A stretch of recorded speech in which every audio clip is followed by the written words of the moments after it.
على رسوله الكريم সম্মানিত আজকে 2024 সালে বাংলাদেশের ইতিহাসে সবচেয়ে বেশি ট্র্যাজেডি 28 অক্টোবরের পল্টনে এই দেশের সবচেয়ে বেশি গণতন্ত্রের হত্যাকারী ফ্যাসিস্ট স্বৈরাচার বাংলাদেশকে রাজনীতি শূন্য করার জন্য 2010 সালের 28 অক্টোবর পল্টন ময়দানে লগি বৈঠার মাধ্যমে বাংলাদেশ জামাত ইসলামী এবং ছাত্র শিবিরের প্রিয় ভাইদেরকে নির্মমভাবে রাজপথে লগি বৈঠা দিয়ে যেভাবে হত্যা করেছিল বিশ্ববিদ্যালয়ের সেই দিন নীরব নিস্তব্ধ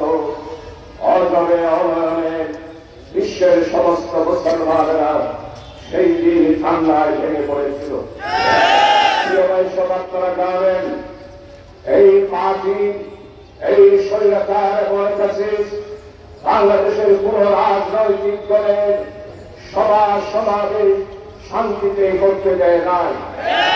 1970 সালের 17 জানুয়ারি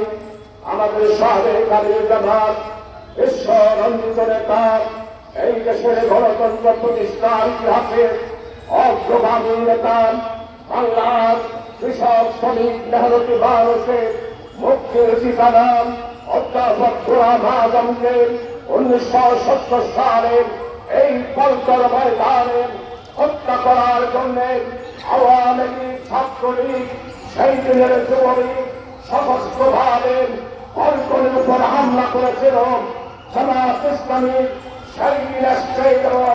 মঞ্চ দখল করে গোলাম আজমকে হত্যা করতে চেয়েছিল, নিজামী সাহেবকে হত্যা করতে চেয়েছিল।